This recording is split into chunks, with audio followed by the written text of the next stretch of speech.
Hi friends, Rosanne Callens here. I want to talk about something that has been on my heart lately because if I'm being honest, I've been feeling a little bit guilty.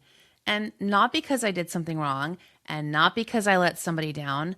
I've been feeling guilty because I haven't even been marketing my business the way I normally do.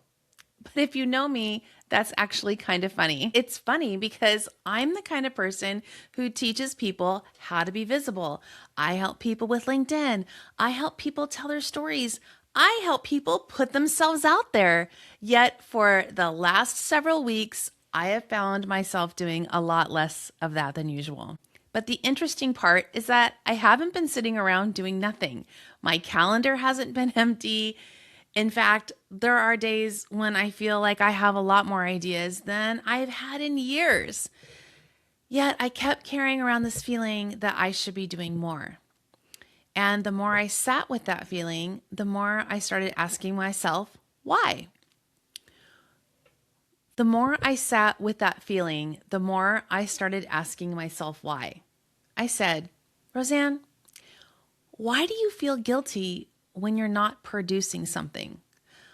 Why are you struggling with seasons that don't have obvious outcomes? Friends, why is it that we even have such a hard time believing that something valuable is happening when there isn't a measurable result attached to it? Well, I started thinking about this after I returned home from Germany at the Americans Working Across the Globe at the end of April. First of all, it still seems surreal to say that out loud.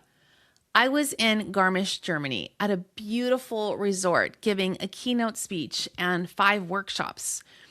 And sometimes I have these moments in my life where I say, wow, how did this happen? Germany was just one of those experiences that really changed me. Not overnight, not in some dramatic movie scene kind of way. It just changed me in that way that meaningful experiences often do. There is something so powerful about standing in front of a room and sharing a message that feels so deeply connected to who you are and who your audience is.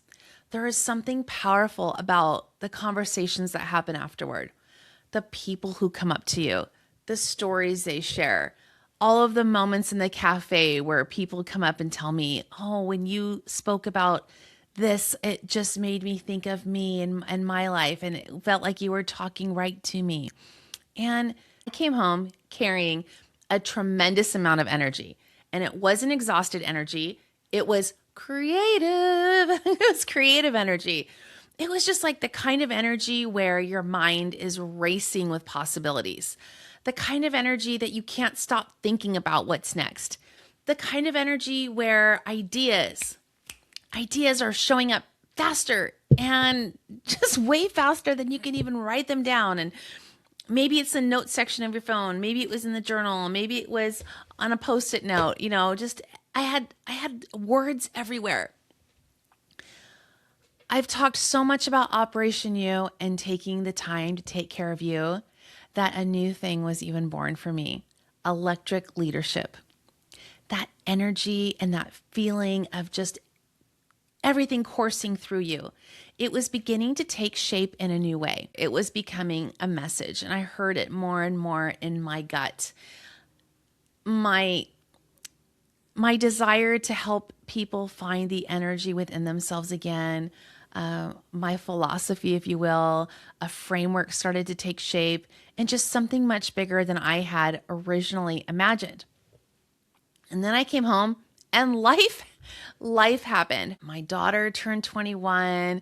Then we had junior prom for my other daughter. We celebrated friends getting their associate's degrees and bachelor's degrees. We attended multiple high school graduations. There were family dinners, pictures, conversations, celebrations, and all of those moments that have become the memories that we hold on to for years. And those things are very important. And for once, I wasn't rushing through them. I wasn't sitting in the audience secretly checking my emails. I wasn't even constantly thinking about what I should be posting on social media. I had abandoned my 77-day challenge for a while because I just wasn't going to worry about whether I was creating enough content. I was simply there, present, fully present. Or at least I was trying my absolute hardest to be fully present. It's hard when your brain is just, your brain is on the go all the time, right? But while that sounds wonderful, it also felt surprisingly uncomfortable because somewhere along the way, I think I developed this belief that if I'm not actively producing something or doing something specific, that I should probably be doing more. And maybe you can relate, friends. Maybe you've ever taken a Saturday off and spent the entire day thinking about all of the things you should be accomplishing. Maybe you've gone on vacation but never really left work behind. Maybe you've sat down to relax and immediately started feeling guilty. I think a lot of us have, especially high achievers, especially people who care deeply about their work, especially leaders. I mean, we're so used to measuring our progress by what we produce that we don't even know what to do with a time period that doesn't have a scoreboard. And that is exactly what this season was feeling like for me. It was a season without a scoreboard. And while all these amazing family milestones were happening, I was also investing heavily in my own professional development. I like to tell my clients that I get my own coaching as well, and I'm a firm believer in us having to invest in ourselves, to learn, to grow, and to show up for ourselves. I was attending trainings, listening to the podcasts that accompany the trainings, exploring new ideas, rebuilding my website, refining my electric leadership curriculum, and testing out pieces. Even at my local Rotary, they were so great. One of the things I love about speaking at Rotary is that it gives me a chance to experiment in a crowd of people who love to serve others and they love to help. And I can try out a story, see what happens. I could test a concept and watch people's reactions. And I can pay attention to the moments that made people lean forward and maybe some moments that didn't. And every time I learned something, not just about the audience, but about myself. So a few weeks ago, I went to another training and this word came about and it's really changed how I'm looking at this entire season. It's called integration. And the moment I heard that word, everything clicked. I wasn't being lazy and I wasn't avoiding work. And I wasn't burnt out. I was integrating. The more I thought about it, the more I started wondering if I've been doing it wrong for all these years.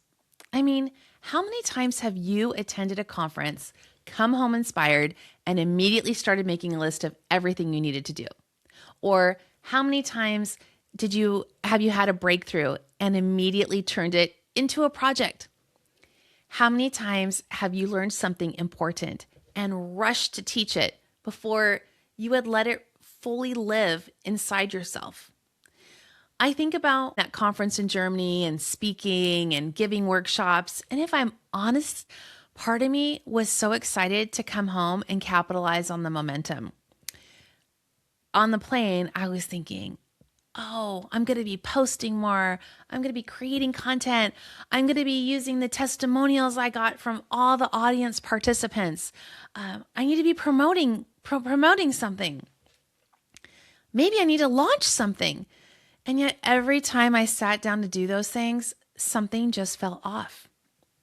Not wrong, just premature. And I knew it wasn't time yet. It was almost like I was trying to harvest something that hadn't fully grown yet.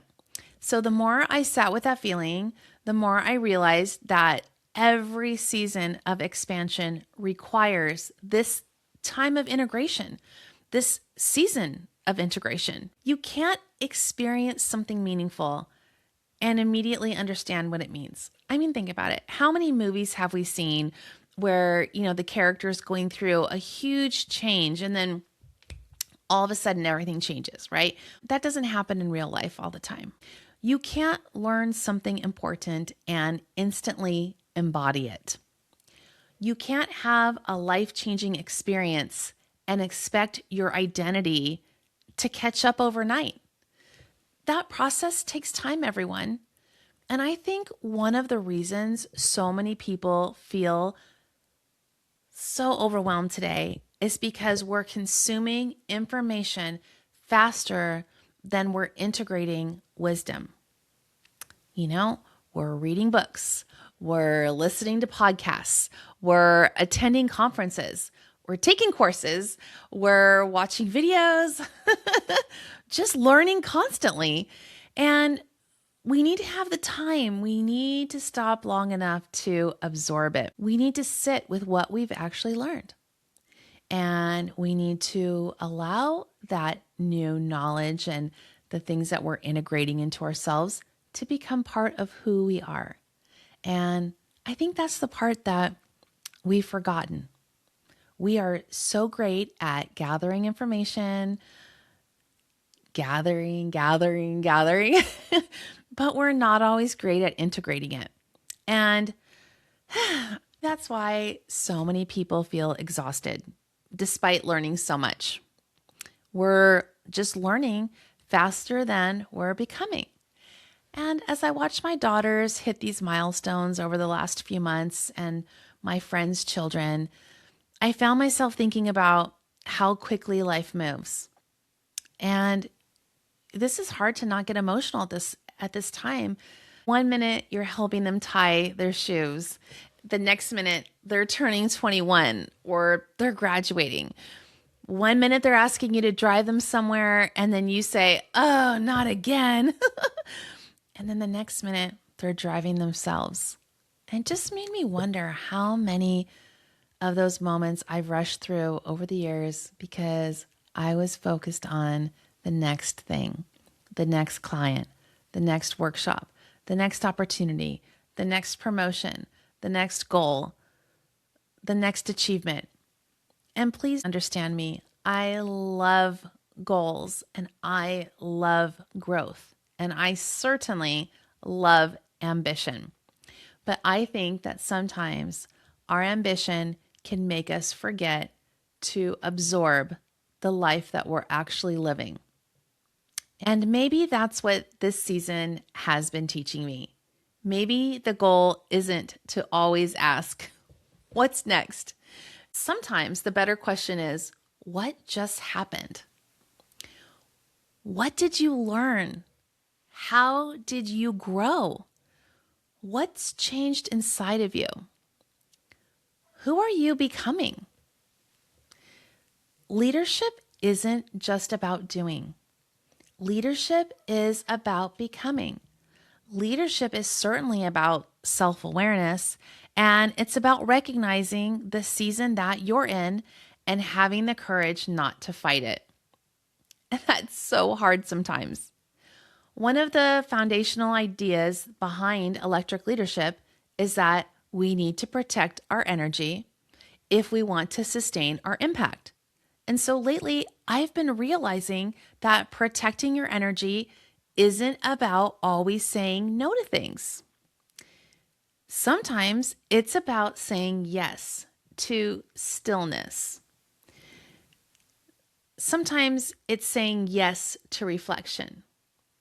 Sometimes it's saying yes to learning, saying yes to family, saying yes to breathing room, saying yes to becoming, and maybe saying yes to being silly again and just dancing. So if you've been feeling guilty lately because you're not producing at the level you normally do, I want to leave you with a question. Are you avoiding? Or more excitingly, are you integrating? Because those are not the same thing. And if you are integrating, I hope you'll give yourself some grace. Trust the season, trust the process, and trust that not all growth is visible. Please trust that some of the most important work that you will ever do will not show up on a checklist. And trust that maybe you're not being unproductive at all. Maybe you're simply becoming. And becoming doesn't always look productive from the outside because you are integrating. Thank you for spending some time with me today, friends.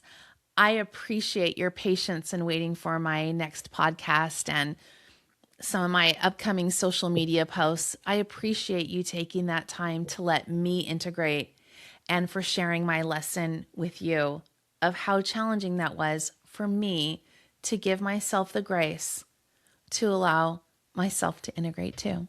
Sometimes as coaches, we all need to walk through the same lessons that we're bringing our clients through.